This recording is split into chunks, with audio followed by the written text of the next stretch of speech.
What's going on? This is Augustus McRae with the Quilted K. Come on, kiddo. Today we're going to go over some do's and don'ts in the round pen. We got 3 different horses. We're going to give you 3 different looks, what the goal is on each horse. We're going to go in and break it down on each one. Just going to kind of go over some basics of the round pen and hit you with some common mistakes and some fixes for those mistakes. So let's get into it right now. So with this one right here, this is a 3-year-old colt. He's been in training for the last 90 days and he's doing pretty good. He understands the round pen pretty well, but we still want to utilize a round pen every chance we get, especially with these younger horses, to work some of the fresh off and to help them just be more prepared and be ready to go whenever it goes to actual work. And see, he's not paying attention to me. So if you notice what I did right there, I didn't get after him. I didn't really just get him going. I just pointed, because what I want him to do first is to just go in a direction that I want him to go in. So I chose the left lead, so I pointed left and he went ahead and went. If he didn't want to go, I would point, and then I would cluck if I wanted him to trot, kiss if I wanted him to lope. So I would point, cluck, and then if he didn't do that, I would continue doing, if he didn't move, I would continue pointing and clucking, and then I'd spank the ground, get after him. Now see, he's listening to me, but because he knows the deal. But that would be the progressions I would go up if he was being unresponsive. He's very responsive. He does a really good job. But that's going to bring me into the first don't of the round pen. Don't just get in to the round pen and just start sending him and letting him run. Because what we want to do is get these horses to paying attention to us. So if the don't is don't just get in and start running them like crazy, the do to that is do get your horses paying attention to your body language. Use your cues correctly each time. Go through the progressions: point, cluck, spank.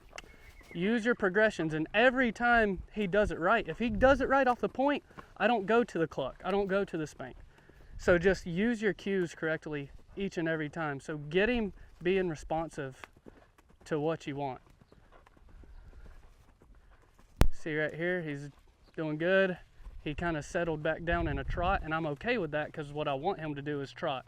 So with him, he wants to be a little more responsive, so I want him to be at a slower gait. Now, as long as he stays in this trot, I'm gonna be okay with that. I'm not gonna pick on him too much. I'm gonna be okay with it. If he were to go down to a walk, I would get after him, but he's not. He's doing well. I'm actually gonna use my body language. I'm gonna stop, and then I'm gonna tell him to go the other way. So I'm gonna stop myself. I'm gonna take a step across and back, and then he should turn around and look at me, and then I'm gonna point the other direction to get him to go the other way. Right here, and I point, he didn't do anything. I cluck, and he moved, so I take it down. I work through my progressions every single time. All right. So right here, he's doing pretty good. He's coming to me a little bit on that end, as y'all see, because we got a camera setting up right there, and he's a little weary about it. But I'm gonna get him to stop. So instead of stepping in front of him, I'm just gonna draw back away from him and want him to draw into me. And as soon as he draws into me, if you see me right now, I'm facing away from him. I'm taking all the pressure off of him. I'm still keeping an eye on him because he's a colt. I don't always want to trust him, but I just want to take that pressure off of him. So where my energy is focused is I'm gonna go for my belly button. That's usually where my energy is going. If I'm predators, we move in straight lines. That's how our energy is dispersed. Prey, they kind of there's a reason they have their eyes on the side of their head so they can see everything. They're always out looking at everything else. But predators are very straight forward and back. So however my energy is, or however my belly button is, that's where my energy is usually pointed. So I wanted to take away from him, so I just literally drew back and turned away from him. And that's how he knows that he did the right thing, is by me taking the pressure away. Horses don't learn from pressure, they learn from the release of pressure. So what does pressure do? Pressure gets them to do a movement. So say I want him to move, I'm gonna put pressure on him. There we go. That was the pressure I put on him. So where does he learn? He learns in that release of pressure. Whenever I took everything away from him and just relaxed, that's how he knows that he did the right thing. This brings us to our second horse. So a little bit different. He's the same age as a 3-year-old, but he got dropped off yesterday. We know nothing about this horse other than the fact that a year ago he was at a trainer's for 90 days. Don't know anything about how well he did over there, nothing. So I'm more or less going fresh start. I'm gonna learn him in the round pen. I'm gonna utilize this time to get some of the fresh off, but also get to see what kind of talent he has, just what his mind looks like, and if he can pick up on things really well, and just get to know almost how good of a job the colt starter did as a 2-year-old, and just get a recap on what he knows. So let's get into it. All right, same deal as before. I'm on point, cluck, spank. See, that right there is perfect. That brings me to my second point. I want them to turn to the inside whenever I ask them to go a certain direction.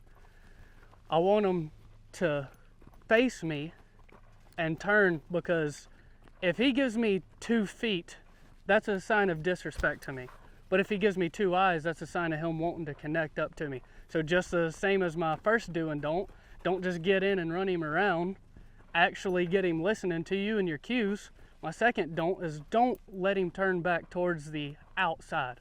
I want him to turn towards the inside. Look at me. So I'm on, anytime he goes to do that, I'm gonna cut him off right away and keep him going that same direction. So then I'm gonna give him the opportunity, step back, come back here. Beautiful. Really good. Really good. I love that. So he's got a little bit. He knows a little something. Keep him moving around. Do it again. I'm gonna step back, step across, and if he turns back towards the outside, I cut him off right away. Keep him moving. At that point in time, I'm not worried about him turning to the outside, because I just need him to understand he messed up right there. So I want to get after him and make him go back the other way right away. Step back, step across. Whoa. Try to set him up to where he understands. Good job, buddy. Good job. That was good. No, I don't want him to turn without me asking him. That was really good. So our second do and don't is don't let him turn his feet towards you and turn toward the outside. So what the do to that is get him step in front, step back. At the same time, it's like a step 1, step 2, step 3 is point in the other direction. So do, get him looking to you. Get him looking for the answer, then give him the cue. See, he's a little worried. He's kind of looking at everything. He's like, I've been out on pasture for the whole last year. So he's got a lot on his mind. So this is really good for him to get him just back engaged with thinking of looking to me for answers instead of just acting off of instinct. Because I sound like a broken record, but they're prey animals. We're predators, so their fight or flight is really triggered to go flight and run off and just react. So I need him to kind of quit leaning on the reaction side of his brain and get into the thinking side of his brain. So I'm gonna step across, step over. It's more like a diagonal sometimes. Really good, buddy. And I'm gonna make sure I work my way to the inside so I don't cut him off. Keep him going that same direction. He's actually doing really well. I didn't know if I'd be starting over from the start or not with this guy, but he's actually doing well. he's got a good mind, I believe. The last horse we're going to work is one of my personal horses. This is Newt. He's a coming 2-year-old that has not been messed with other than getting a halter on him in the pen and leading him out to be put on the walker that doesn't actually walk, it just spins. But he has not seen the round pen. He might have seen it once before in his life, but that was a while back. But he's never actually been round penned, so this is going to be just a different look for you guys to see what it looks like from the very start. So the concepts aren't going to change, but I'm going to pay attention to what he's doing and see where I need to see what direction I need to go first with him. So let's get to it. So first I'm going to point, get him to go a direction, click. See, he knows none of this stuff, so it's going to take all 3 progression and then spank. See, as soon as I spanked, he moved. See, he's a more hot and nervy horse, being a untouched 2-year-old. Get him off of me a little bit. There we go.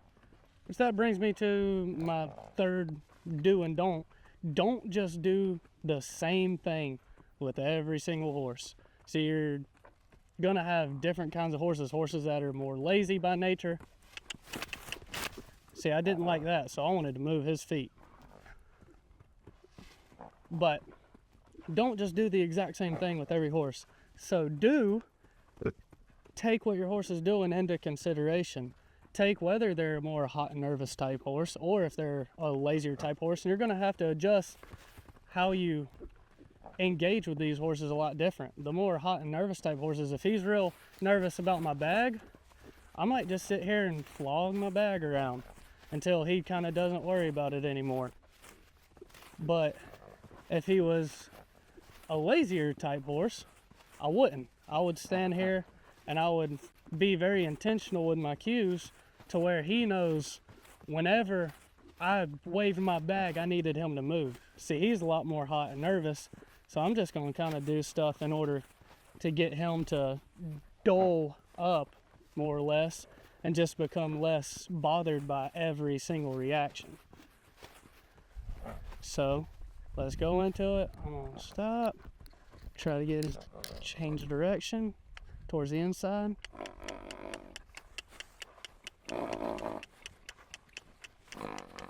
Well, try to give him a win off the rip. There we go. Good job. Good job. That was technically a turn towards the inside because his eyes were towards me and his butt never turned towards me. So that was good. Good job, buddy. Get him off of me a little bit. See if I can get him to lope. There we go. He's a good mover. Good cock. There we go. As soon as he gets into that lope. Point. There we go. Now he's paying attention. He's wanting to listen to my cues. There we go. Alright. Stop. Oh, very good. I'm actually going to take all the pressure off because he did so good right there, actually stopping and facing me, that I'm taking all the pressure off. That's the reason I like this guy so much as a yearling, is because he always had his eye on me in the pen. There's about 5 other stud colts in there with him, and he was the only one that had his eye on me all the time. And then I went and stepped around him, moved him. See, now that he's going, I'm going to use that energy to let him get his feet moving. But he always had his eye on me, and I really liked it. I really liked him because he was always looking. The other ones didn't care.